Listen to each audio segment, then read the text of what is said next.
ॐ अज्ञानतिमिरान्धस्य ज्ञानाञ्जनशलाकया चक्षुरुन्मीलितं येन तस्मै श्रीगुरवे नमः।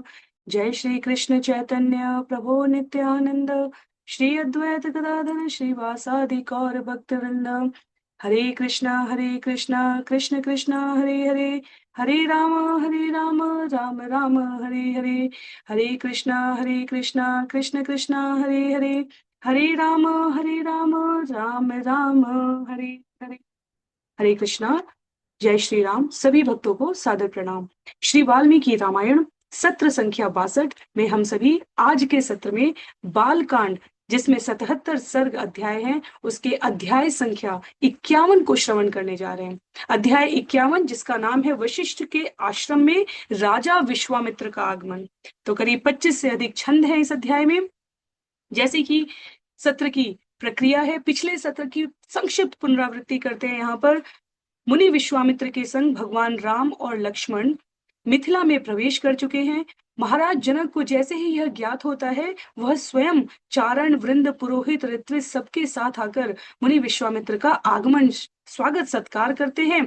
पुरोहित शतानंद सबसे आगे हैं।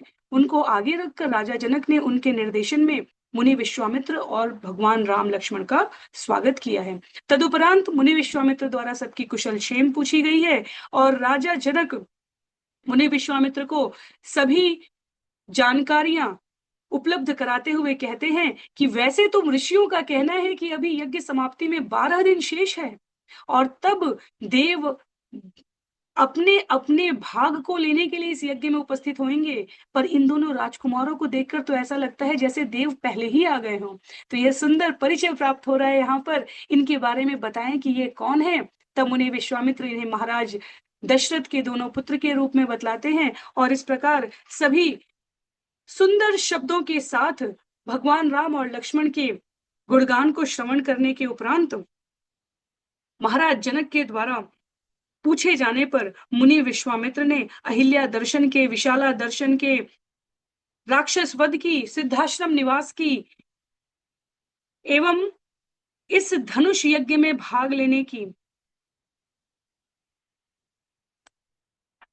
महाराज जनक द्वारा पूछे जाने पर राम और लक्ष्मण के परिचय रूप में इस सारी कथा को, घटनाक्रम को, वृत्तांत को प्रस्तुत किया है। तो आज के सत्र के लिए हम सभी आरंभ करने जा रहे हैं, जहां वशिष्ठ के आश्रम में राजा विश्वामित्र का आगमन। तो यह विषय कहां से आता है, यह हम यहाँ पर श्रवण करेंगे।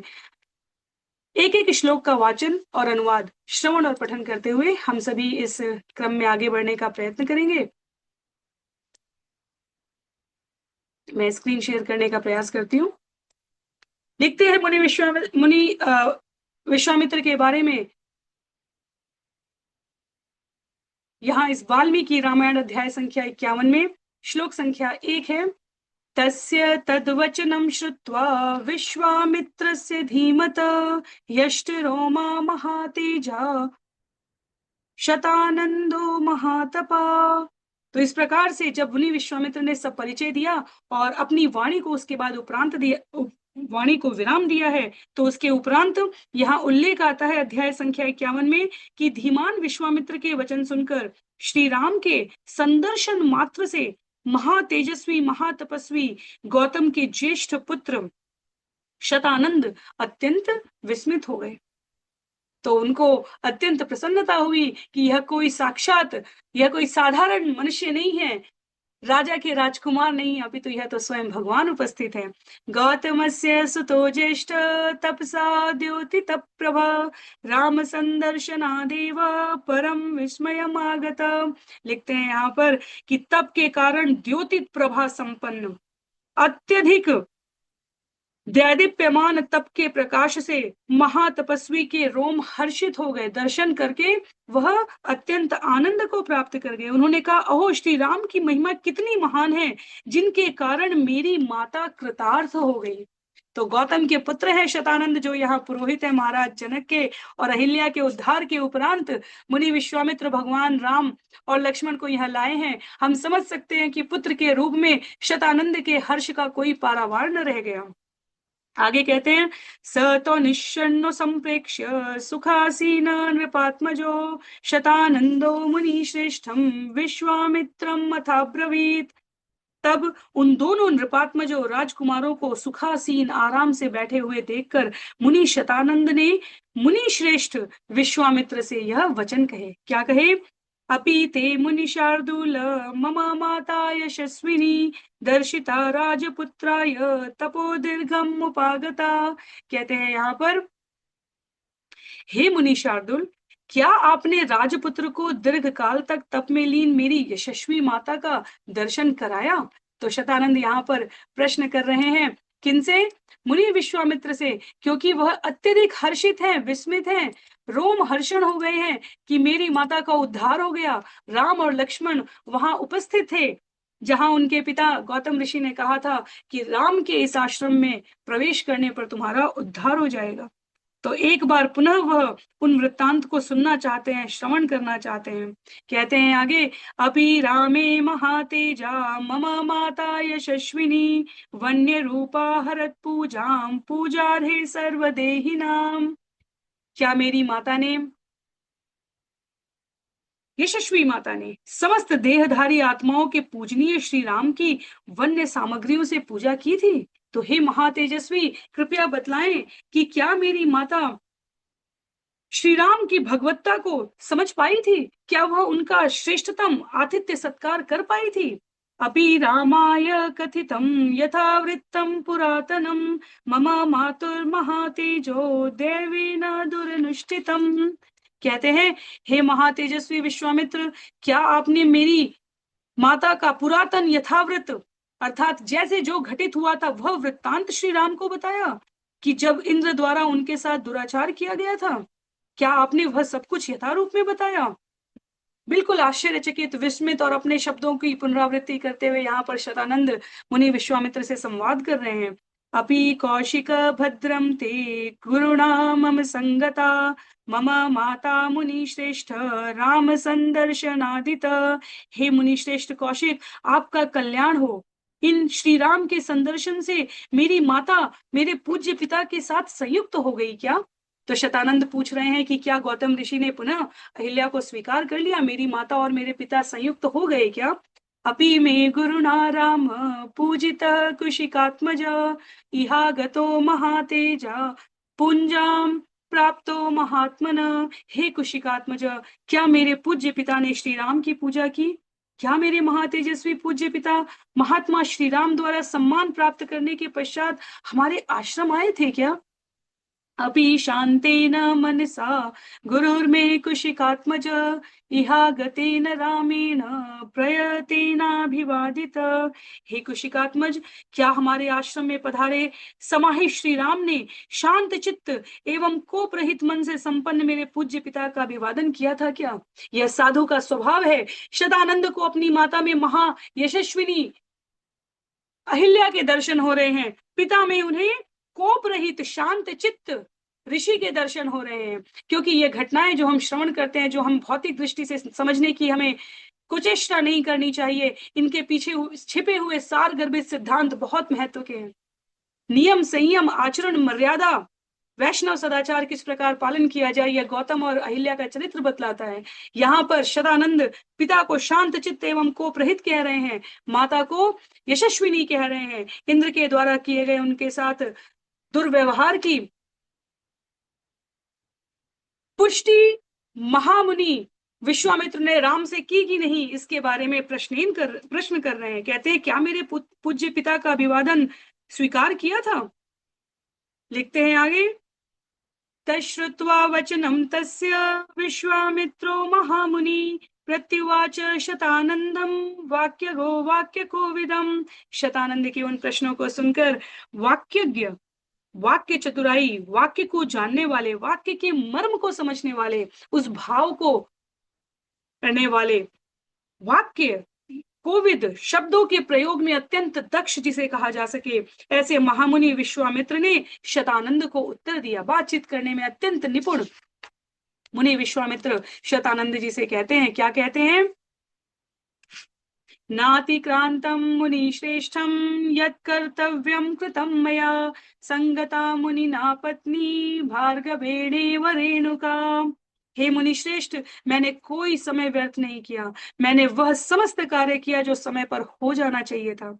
मुनि पत्नी उनके साथ उसी प्रकार एक हो गई जिस प्रकार भृगु पुत्र जमदग्नि के संग रेणुका हुई थी। तो यह भी एक बहुत सुंदर वृत्तांत है, जहां परशुराम के द्वारा मांगे गए आशीर्वचन से जमदग्नि, जो अपनी पत्नी रेणुका पर क्रुद्ध थे, उनका संदर्भ देते हुए मुनि विश्वामित्र कहते हैं कि जैसे भृगुपुत्र जमदग्नि के संग उनकी पत्नी रेणुका संयुक्त हो गई, उसी प्रकार गौतम और अहिल्या पुनः एक हो गए हैं। मैंने वह समस्त कार्य कर दिया जो समय पर किया जाना चाहिए था, मैंने कोई समय व्यर्थ नहीं किया है।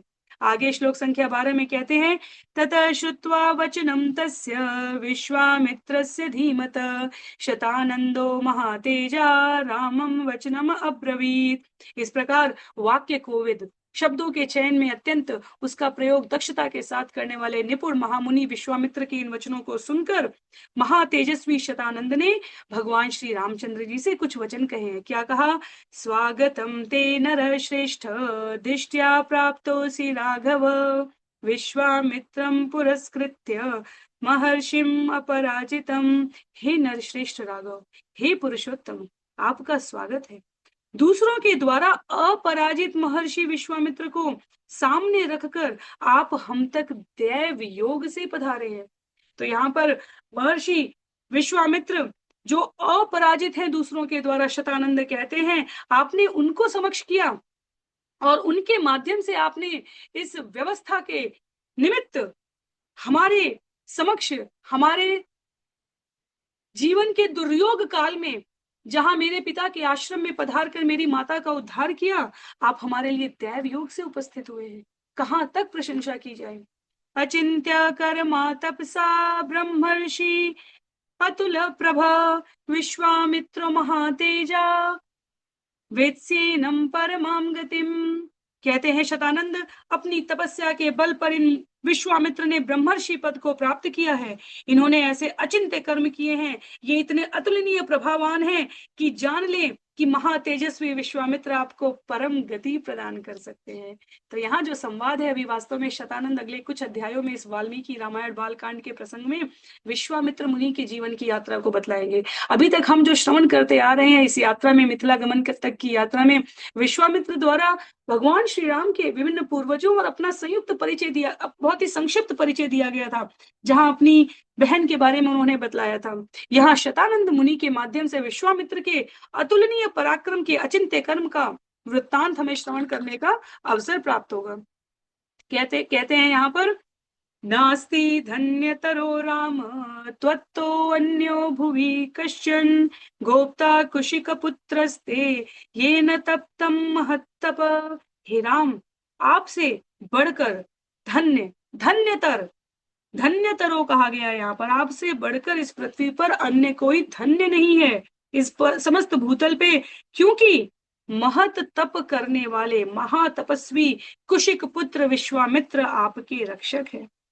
तो यह बहुत ही रोचक होती जा रही है कथा। कहते हैं, श्रूयताम च विधास्यामि कौशिकस्य महात्मन यथा बलम यथा वृत्तम तन्मे निगततः शृणु। मैं आपको बतलाता हूँ, हे राम, आप जिनके संग हैं वे कौन हैं, मैं आपको सुनाता हूँ, श्रवण करें।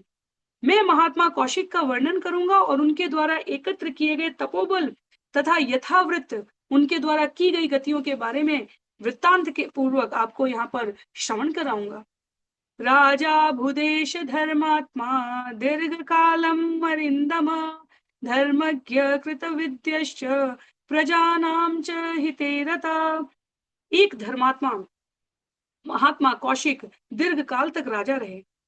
वे धर्मज्ञ, वैदिक धर्म के ज्ञाता, सुशिक्षित, प्रशिक्षित, कृत विद्या अर्थात प्रजा के हित में सदैव रहने वाले, अरिंदम शत्रुओं का दमन करने में अत्यंत सामर्थ्यशाली थे। प्रजापति सुतस्त्वासीत् कुशो नाम महापति कुशस्य पुत्रो बलवान कुशनाभ सुधार्मिक। उन प्रजापति पुत्र के कुश नामक एक राजा थे। कुश के पुत्र बलवान तथा सुधार्मिक कुशनाभ थे। तो ये हमने पूर्व में एक अध्याय के वृत्तांत में भी संक्षिप्त परिचय के रूप में इस पर वंश परंपरा के बारे में श्रवण किया था। कहते हैं कौशिक, महात्मा कौशिक के इस वंश में कुश के पुत्र बलवान सुधार्मिक कुशनाभ हुए हैं। कुशनाभ सुतस्वासी गाधी इत्येव विश्रुता, गाधे पुत्र महातेजा विश्वामित्रो महामुनि। उन कुशनाभ के पुत्र गाधी के नाम से विख्यात हुए हैं और उन्हीं गाधी के पुत्र महातेजस्वी मुनि विश्वामित्र हुए हैं। विश्वामित्रो महातेजा पालयामास मेदिनीं बहुवर्ष सहस्राणि राजा राज्यम अकारयत्। और उन महातेजस्वी विश्वामित्र ने पृथ्वी का पालन किया है। राजा के रूप में इन्होंने बहु सहस्त्र वर्षों तक अपने राज्य पर शासन किया है। पर एक बार का प्रसंग है। कदाचित्तु महातेजा योजयित्वा वरुतिनिम् अक्षौहिणी परिवृत्त परिचक्राम मेदिनीम्। उन महातेजस्वी विश्वामित्र ने एक बार एक अक्षौहिणी सेना का संचालन करते हुए पृथ्वी पर भ्रमण करना आरंभ किया। और सुंदर वर्णन है यहाँ पर। कहते हैं इन सारे श्लोकों को हम एक साथ श्रवण करेंगे। करीब 5 से 6 श्लोक हैं जिसमें इस पृथ्वी पर भ्रमण करने के चतुरंग बल के साथ, अक्षौहिणी सेना का अर्थ हो गया कि हाथी, रथ, घुड़सवार, पैदल सेना, सबके संग विश्वामित्र संपूर्ण पृथ्वी पर विचरण कर रहे थे। नगराणि च राष्ट्राणि सरितश्च तथा गिरिन् आश्रमान् क्रमशो राम विचरन् जगामः। कहते हैं आगे, वशिष्ठस्याश्रम पदम नाना वृक्ष समाकुलम नाना मृग गणाकीर्णम सिद्धचारण सेवितम देवदानव गंधर्वे किन्नर रूप शोभितम प्रशांत हरिणाकीर्णम द्विज संग निषेवितम ब्रह्मर्षि गण संकीर्णम देवर्षि गण सेवितम तपश्चरण संसिद्धे अग्निकल्पे महात्मभिः सततं संकुलं श्रीमद् महाकल्पे महात्मभिः अब्भक्ष्ये वायुभक्ष्यश्च शीर्णपर्णाशनस्तथा। इसी क्रम में ये अगला श्लोक है। कहते हैं फलमूला शने दान्ते अर्जितरोषि जितेन्द्रिय ऋषिभिः वालखिल्यश्च जप होम परायणे। तो इन सबका अनुवाद एक साथ श्रवण करने का प्रयत्न करते हैं। नगराणी आरंभ करते हैं कि जब वह भ्रमण कर रहे हैं मुनि विश्वामित्र, तो क्या हुआ? हे राम, नगरों, राष्ट्रों, सरिताओं, गिरी पर्वत कंदराओं तथा आश्रमों से क्रमशः विचरण करते हुए